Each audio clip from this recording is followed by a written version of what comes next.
Praise the Lord, God's morning again. एक और सुबह स्वागत है, प्रभु की स्तुति होती रहे। और अब स्तुति का समय आ चुका है। हालेलुया। मंदिर का काम पूरा हो चुका है। 8वें अध्याय में है हम, और यह है पहला राजा। हमने कल देखा था कि मंदिर का जो है सारा काम पूरा हो गया है। 8वां अध्याय आज हम पढ़ेंगे। प्रभु की स्तुति करते हैं, तारीफ और जयकार करते हैं। वाचा का संदूक मंदिर में लाया जा रहा है। आइए शुरुआत करते हैं।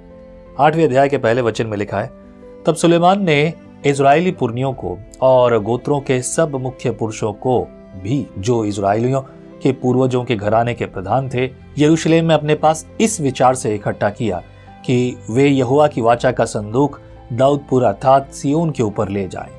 अतः सब इजरायली पुरुष एतानीम नामक 7वें महीने के पर्व के समय राजा सुलेमान के पास इकट्ठे हुए। जब सब इजरायली पुरनिये आए, तब याजकों ने संदूक को उठा लिया, और यहोवा का संदूक और मिलाप का तंबू और जितने पवित्र पात्र उस तंबू में थे, उन सबों को याजक और लेवी लोग ऊपर ले गए। और राजा सुलेमान और समस्त इजरायली मंडली जो उसके पास इकट्ठी हुई थी, वे सब संदूक के सामने इतने भेड़ और बेल बलियां कर रहे थे, जिनकी गिनती किसी रीति से नहीं हो सकती थी। तब याजकों ने यहोवा की वाचा का संदूक उसके स्थान को अर्थात भवन के पवित्र स्थान में, जो परम पवित्र स्थान है, पहुंचाकर करूबों के पंखों के नीचे रख दिया।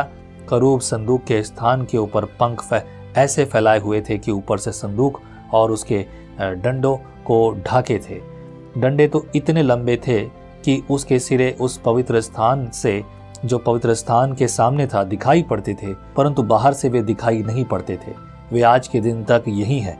संदूक में कुछ नहीं था, उन 2 पटरियों को छोड़ जो मूसा ने होरेब में उसके भीतर उस समय रखी, जब यहोवा ने इजरायलियों के मिस्र से निकलने पर उसके साथ वाचा बांधी थी। तब याजक पवित्र स्थान से बाहर निकले। तब यहोवा के भवन में बादल भर गया, और बादल के कारण याजक सेवा टहल करने को खड़े न रह सके, क्योंकि यहोवा का तेज यहोवा के भवन में भर गया था। तब सुलेमान ने कहा, यहोवा ने कहा था कि मैं घोर अंधकार में वास किए रहूंगा। सचमुच मैं तेरे लिए एक वासस्थान वर्ण ऐसा दृढ़ स्थान बनाया है, जिसमें तू युगानुयुग बना रहे। हालेलुया। अगर ये बात यहाँ एक चीज़ यहाँ लिखी है, उस संदूक में तो कुछ नहीं था सिवाय उन 2 पटरियों के, यानी कि वो पटरियाँ जो कि मूसा के द्वारा परमेश्वर ने मूसा को 10 आज्ञाएं दी थी, उसके अलावा और कुछ नहीं था। अगर ये मेंशन नहीं होता ना, तो कुछ लोग ये कहते उसमें ये भी था, उसमें ये भी था, उसमें ये भी था। अच्छा है, कुछ बातें साफ है। और मैं हमेशा कहता हूँ, अच्छा है कि यहोवा का संदूक हमारे पास नहीं, अच्छा है कि हमारे पास यीशु की तस्वीर नहीं है, अच्छा है कि हमारे पास जो है ऐसी कोई चीज़ें नहीं है। तो नहीं तो लोग उनको टच करने जा रहे होते, उनको चूमने जा रहे होते, उनको समर्पित करने जा रहे होते, उनके आगे धूप अगरबत्ती जला रहे होते। अच्छा है कि नहीं है? संदूक कहाँ है? No one knows. बहुत सारे लोग अपनी अपनी तरीके से कहानियाँ सुना रहे हैं, बहुत सारे लोग अपने अपने तरीके से बात कर रहे हैं, लेकिन किसी को कुछ पता नहीं है। देखिए, कयास लगाने में कोई बड़ी बात नहीं है कि यहाँ हो सकता है, वहाँ हो सकता है, कहाँ छुपा दिया, ये छुपा दिया, सब चीज़ें मिली लेकिन वो नहीं मिला। मैं कहूँगा अच्छा है कि नहीं मिला, लेकिन परमेश्वर के सामने सब बातें स्पष्ट है। जब प्रभु लाना चाहेगा तो कोई उसे जो है रोक नहीं पाएगा। और यदि ये चीज़ें होती तो क्या होता? अभी भी कुछ लोग जो है मंदिर की कुछ चीज़ों की जो है मोनूमेंट्स छोटे छोटे जो है ना, उन सब चीज़ों को लेते हैं और दे फील दैट ये बहुत अच्छा पवित्र है। मेरे ख्याल से रखना और उनको इस्तेमाल करना, मतलब इसलिए कि हाँ ये देखो वो ऐसी चीज़ है, ये वो है, उसका नमूना है, तो ठीक है। लेकिन अगर आप उन सब चीज़ों को पकड़कर प्रार्थना करने लगो और कहने लगो, प्रभु देख, ये देख मेरे हाथ में जो है यर्दन नदी का पानी है, प्रभु देख ये मेरे पास ये वहाँ की राख है, और प्रभु देख ये मेरे पास वहाँ की मिट्टी है, ऐसी प्रार्थना करने की आवश्यकता नहीं है। उन्हें मूर्तियाँ मत बनाइए अपने जीवन में। आप नहीं बनाते होंगे, लेकिन कुछ लोग यही करते हैं। कौन सिखाएगा? एक सवाल है। प्रभु बातचीत करे। 14 पद, सुलेमान का प्रवचन। तब राजा ने इज़राइल की पूरी सभा की ओर मुंह फेर कर उसको आशीर्वाद दिया, और पूरी सभा खड़ी रही। और उसने कहा, धन्य है इज़राइल का परमेश्वर यहोवा, जिसने अपने मुंह से मेरे पिता दाऊद का यह वचन दिया था और अपने हाथ से उसे पूरा किया है। जिस दिन से मैं अपनी प्रजा इज़राइल को मिस्र से निकाल लाया, तब से मैंने किसी इज़राइली गोत्र का कोई नगर नहीं चुना जिसमें मेरे नाम के निवास के लिए भवन बनाया जाए। परंतु मैंने दाऊद को चुन लिया कि वह मेरी प्रजा इज़राइल का अधिकारी हो। मेरा पिता दाऊद की यह इच्छा तो थी कि इज़राइल के परमेश्वर यहोवा के नाम का एक भवन बनाए, परंतु यहोवा ने मेरे पिता दाऊद से कहा, यह जो तेरी इच्छा है कि यहोवा के नाम का एक भवन बनाए, ऐसी इच्छा करके तूने भला तो किया, तो भी तू उस भवन को न बनाएगा। तेरा जो निज पुत्र होगा वही मेरे नाम का भवन बनाएगा। यह जो वचन यहोवा ने कहा था उसे उसने पूरा भी किया है, और मैं अपने पिता दाऊद के स्थान पर उठकर यहोवा के वचन के अनुसार इज़राइल की गद्दी पर विराजमान हूँ, और इज़राइल के परमेश्वर यहोवा के नाम से इस भवन को बनाया है। और इसमें से एक स्थान उस संदूक के लिए ठहराया है जिसमें यहोवा की वाचा है, और उसने हमारे पुरखों से मिस्र देश से निकलने के उन समयों से बांधी है। ब्यूटीफुल। ये छोटा सा है, आई बिलीव थोड़ा बहुत अगर आगे पीछे रहा हो तो पता नहीं है, बट एग्जैक्टली द रिकॉर्ड जो यहाँ है, और संभवतः ये रिकॉर्ड जो है उसी इतिहास के लेखक के द्वारा लिखा गया होगा जिसको राजा सुलेमान ने ठहराया था, because he was royal historian, right, royal historian, क्योंकि वो राजा की ओर से ठहराया गया था। आज मैं कुछ कर्मचारियों से मिला जो कि हमारे जयपुर घराने के जो खास अधिकारी थे, मतलब उनके पास काम करने वाले। When I was talking to them, उनसे बात कर रहा था, उन्होंने कहा प्रिंसेस से बात करनी पड़ेगी, महाराज से बात करनी पड़ेगी, और ये उनसे बोलना पड़ेगा, ये खबर आगे से आगे पहुंचेगी, फिर वो परमिशन देंगे आपको, फिर तब जाके आप शूटिंग कर पाएंगे। एंड उन्होंने बहुत अच्छे से रिस्पॉन्स दिया। बट यू नो व्हाट, ये एक महत्वपूर्ण बात है, और हम जब इस बात को देखते हैं तो समझ में आता है कि रॉयल फैमिली कैसी है। और हमारे यहाँ से रॉयल फैमिली बहुत ज़्यादा दूर नहीं रहती, और अक्सर मैं उन्हें देखता हूँ। मेरे लिए बड़ा आदर है, मैं उनके लिए बहुत आदर करता हूँ अगर रॉयल फैमिली है। भले ही उनसे उनका कोई राज आज हम पर नहीं चलता, बट अगर वो यहाँ हैं तो मेरे प्रदेश के राजा हैं और रॉयल फैमिली है, तो मैं उनका आदर करता हूँ। And I feel great about that. Not only that, अगर वो दूसरे पड़ोसी राज्य के भी हैं, उदयपुर के महाराज जो है, उनकी कई बार छोटी मोटी स्टोरीज़ और कभी कोई वीडियोज़ और कभी कोई पोस्ट्स आते हैं, न्यूज़पेपर में इंफॉर्मेशंस आती हैं, पिक्चर्स आती हैं। I feel great about them. उनके इंटरव्यूज़ कभी कभी देखता हूँ किस तरीके से हैं। राजा हैं, राजा का आदर होना चाहिए। आप किसी भी शहर से, किसी भी राज्य के हों, और हम हमारे सर्वशक्तिमान यहोवा परमेश्वर जो हमारा पृथ्वी का राजा है उसका आदर करते कि नहीं करते। एनीवे, लेट्स गो अहेड, आगे बढ़ते हैं। और सुलेमान ने जो बात की उसका फिर आगे हो रहा है परिणाम।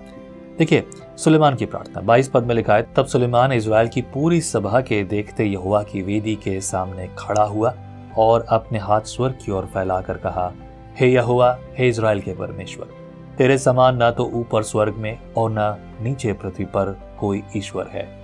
तेरे जो दास अपने संपूर्ण मन से अपने को तेरे सम्मुख जानकर चलते हैं, उनके लिए तू अपनी वाचा पूरी करता है और करुणा करता रहता है। जो वचन तूने मेरे पिता दाऊद के लिए दिया था उसका तूने पालन किया है। जैसा तूने अपने मुंह से कहा था वैसा ही अपने हाथ से उसको पूरा किया है, जैसा कि आज है। इसलिए अब हे इज़राइल के परमेश्वर यहोवा, इस वचन को भी पूरा कर जो तूने अपने दास मेरे पिता दाऊद को दिया था। तेरे कुल में मेरे सामने इज़राइल की गद्दी पर विराजने वाले सदैव बने रहेंगे। इतना हो कि जैसे तू स्वयं मुझे सम्मुख जानकर चलाता रहा, वैसे ही तेरे वंश के लोग अपनी चाल चलन में ऐसी ही चौकसी करें। इसलिए अब हे इज़राइल के परमेश्वर, अपना जो वचन तूने अपने दास मेरे पिता दाऊद को दिया था उसे सच्चा सिद्ध कर। क्या परमेश्वर सचमुच पृथ्वी पर वास करेगा? स्वर्ग में वरन सबसे ऊंचे स्वर्ग में भी तू नहीं समाता, फिर मेरे बनाए हुए इस भवन में कैसे समाएगा? तो भी हे मेरे परमेश्वर यहोवा, अपने दास की प्रार्थना और गिड़गिड़ाहट की ओर कान लगाकर मेरी चिल्लाहट और यह प्रार्थना सुन जो मैं आज तेरे सामने कर रहा हूं, कि तेरी आंख इस भवन की ओर अर्थात इसी स्थान की ओर जिसके विषय तूने कहा है मेरा नाम वहां रहेगा, रात दिन खुली रहे, और जो प्रार्थना तेरा दास इस स्थान की ओर करे उसे तू सुन ले। और तू अपने दास और अपनी प्रजा इज़राइल की प्रार्थना जिसको वे इस स्थान की ओर गिड़गिड़ा के करें उसे सुनना, वरन स्वर्ग से जो तेरा निवास स्थान है सुन लेना और सुनकर क्षमा करना। जब कोई किसी दूसरे का अपराध करे और उसको शपथ खिलाई जाए और वह आकर इस भवन में वेदी के सामने शपथ खाए, तब तू स्वर्ग से सुनकर अर्थात अपने दासों का न्याय करके दुष्ट को दुष्ट ठहरा और उसकी चाल से उसको लौटा दे, और निर्दोष को निर्दोष ठहराकर उसके धर्म के अनुसार उसको फल देना।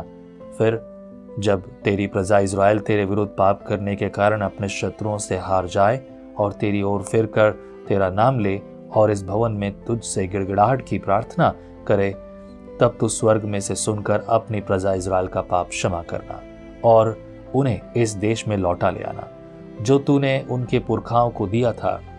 जब वे तेरे विरुद्ध पाप करे और इस कारण आकाश बंद हो जाए कि वर्षा ना हो, ऐसे समय यदि वे इस स्थान की ओर प्रार्थना करके तेरे नाम को माने, जब तू उन्हें दुख देता है और अपने पाप से फिरे, तो तू स्वर्ग में से सुनकर क्षमा करना और अपने दासों अपनी प्रजा इज़राइल के पाप को क्षमा करना। तू जो उनको वह भला मार्ग दिखाता है जिस पर उन्हें चलना चाहिए, इसलिए अपने इस देश पर जो तूने अपनी प्रजा का भाग कर दिया है पानी बरसा देना। जब इस देश में अकाल या मरी या झुलस हो या गेरो या टिड्डियों या कीड़े लगे हों या उनके शत्रु उनके देश के फाटकों में उन्हें घेर रखें अथवा कोई विपत्ति या रोग क्यों ना हो, तब यदि कोई मनुष्य या तेरी प्रजा इज़राइल अपने अपने मन का दुख जान ले और गिड़गिड़ाहट के साथ प्रार्थना करके अपने हाथ इस भवन की ओर फैलाए, तो तू अपने स्वर्गीय निवास स्थान में से सुनकर क्षमा करना और ऐसा करना कि एक एक के मन को जानकर उसकी समस्त चाल के अनुसार उसको फल देना। तू ही तो सब मनुष्यों के मन के भेदों का जानने वाला है। तब वे जितने दिन इस देश में रहें जो तूने उनके पुरखाओं को दिया था, उतने दिन तक तेरा भय मानते रहें। सुलेमान ये बात बहुत गहरी बातें कर रहा है और ये प्रार्थना है सुलेमान की। मैं असल में एक प्रार्थना को क्या एक्सप्लेन करूं, it is quite straight to the lord. प्रभु के सामने बिल्कुल सीधा है और सीधे मन से। पहले ही हम जानते हैं कि परमेश्वर ने उसे ऐसी बुद्धि दी है और प्रार्थना जो दिल से की जा रही है। यहाँ पर हजारों लोग हैं, लाखों लोग हैं जिन्होंने अनगिनत जो है, जिस बलि को गिना नहीं जा सकता उतनी बलि को कर रहे हैं। एंड देयर आर लॉट, मैं अभी बहुत सी वचन अभी और पढ़ना चाहता हूँ क्योंकि ये काफ़ी लंबा है। लिखा है 41 पद में, फिर परदेसी भी जो तेरी प्रजा इज़राइल का ना हो, जब तेरा नाम पुकार कर दूर देश से आए, वह तो तेरे बड़े नाम और बलवंत हाथ और बढ़ाई हुई भुजा का समाचार पाए। इसलिए जब ऐसा कोई आकर इस भवन की ओर प्रार्थना करे, तब तू अपने स्वर्गीय निवास स्थान में से सुन और जिस बात के लिए ऐसा परदेशी तुझे पुकारे उसी के अनुसार व्यवहार करना, जिससे पृथ्वी के सब देशों के लोग तेरा नाम जानकर तेरी प्रजा इज़राइल के समान तेरा भय माने और निश्चय जाने यह भवन जिसे मैंने बनाया है वह तेरा ही कहलाता है। और एक बहुत अच्छी बात मुझे प्रेरणा के साथ प्रभु का आत्मा के अनुसार मैं कहूँगा, lot of people goes to the Israel. मुझे इज़राइल की लालसा नहीं है, पर हाँ यदि मौका मिलेगा तो मैं निश्चित रूप से जाऊँगा, इसलिए कि वो मंदिर की एटलीस्ट दीवार देख सकूँ, वो स्थान देख सकूँ जहाँ मेरा मसीह रहता था और मसीह मतलब कब्र में जो रखा गया वो भी मैं देखूँ, और भी बहुत सारी चीज़ें इज़राइल के बारे में जानना और उसे देखना वाकई में मेरे दिल की बड़ी इच्छा है। पर यदि वो नहीं है तो मैं उसके लिए ललायत भी नहीं हूँ, क्योंकि आना जाना बहुत बड़ा खर्च है। Okay fine, let me tell you one thing, यह आपको सुनना और समझना चाहिए जिस पर मैं बात कर रहा हूँ। इज़राइल का परमेश्वर एक हाथ के बनाए हुए मंदिर में जिसमें नहीं रहता, वहां प्रार्थना की जा रही है और राजा सुलेमान की प्रार्थना का उत्तर भी परमेश्वर देता है। परमेश्वर ने प्रार्थना का उत्तर दिया है और वो मंदिर तहस नहस भी किया परमेश्वर की मर्जी में ही, क्योंकि परमेश्वर मंदिर से खुश नहीं है। आज परमेश्वर का मंदिर आप हैं, मैं हूं, जिसमें स्वयं परमेश्वर रहता है, हम में रहता है, ना कि वस्तुओं में। पर यदि आप वहां हैं और अगर आप उसे छूते हैं, उसके उन चीज़ों को देखते हैं, आप धन्यवाद करते हैं, then is nothing wrong in that.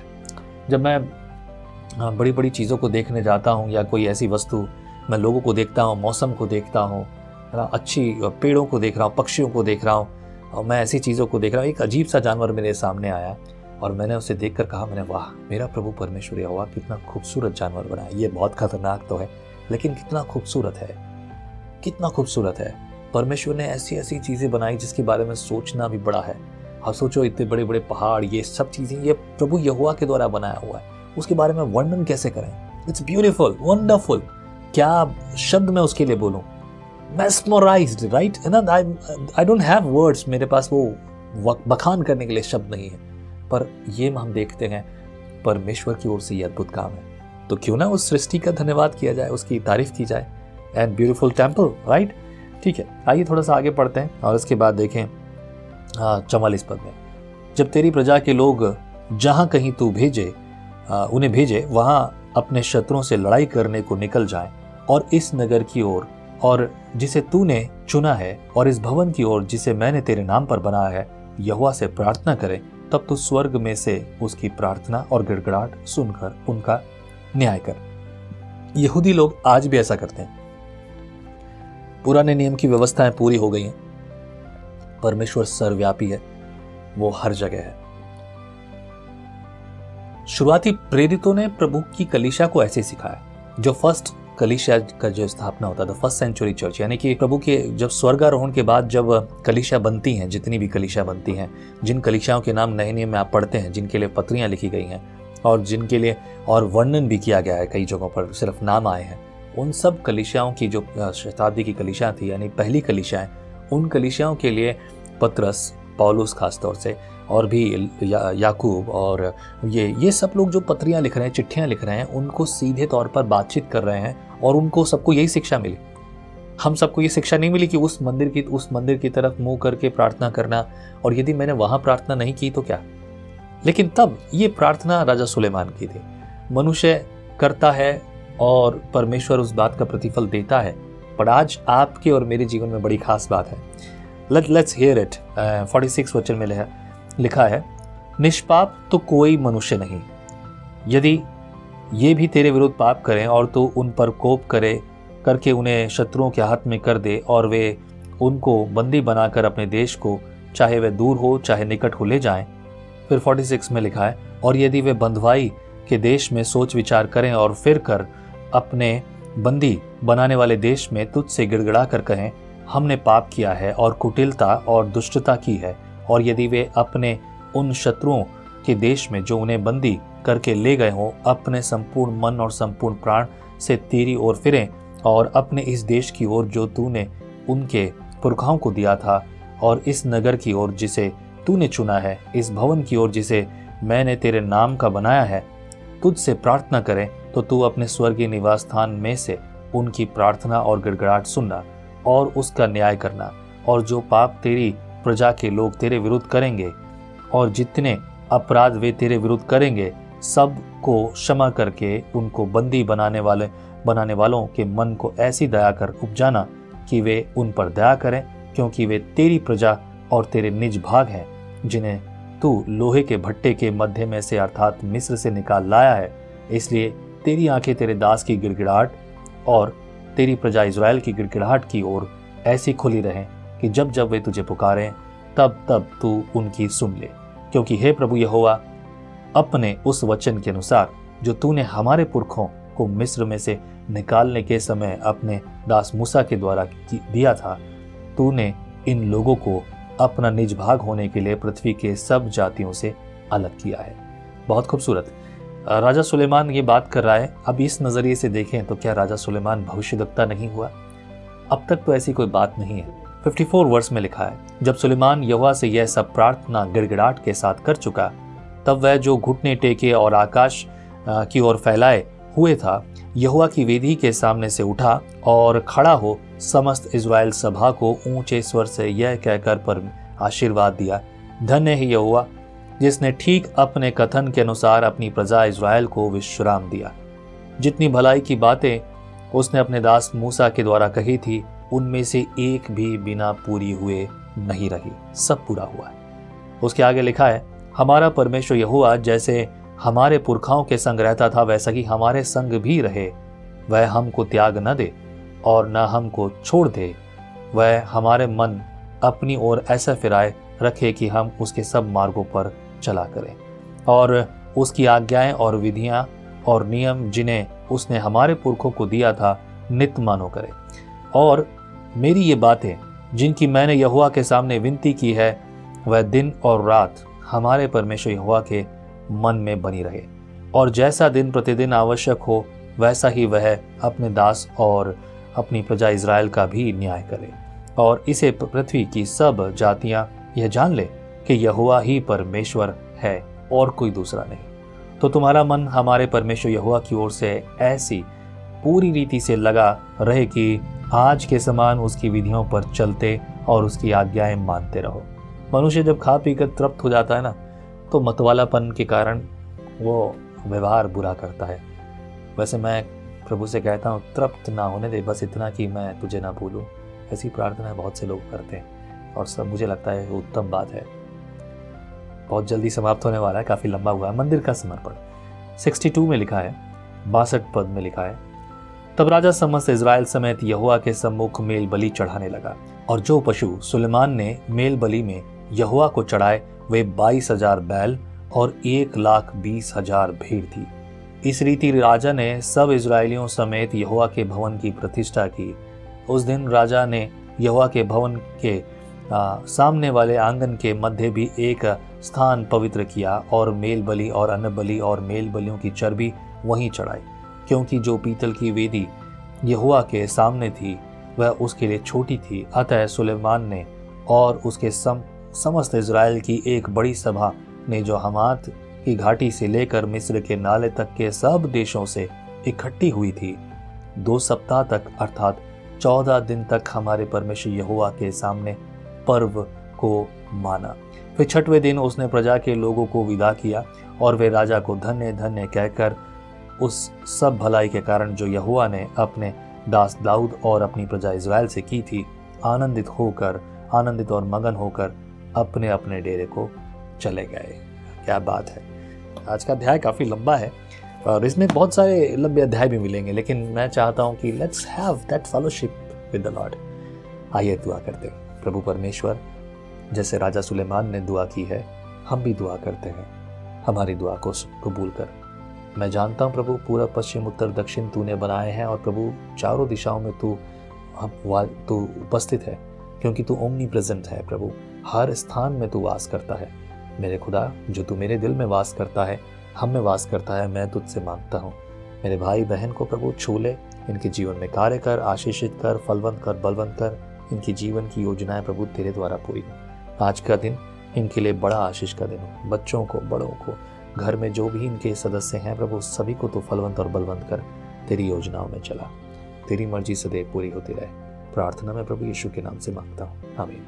परमेश्वर का वचन जीवन देने वाली रोटी है। आओ हम इस जीवन देने वाली रोटी का और मजा लें। विजनरी टीवी पर हम हमेशा सोचते हैं कि शायद मैं भी बाइबल कॉलेज जाकर बाइबल को अच्छे से सीखता, पर अब आपके लिए है visionary TV, deep Hindi Bible study के लिए।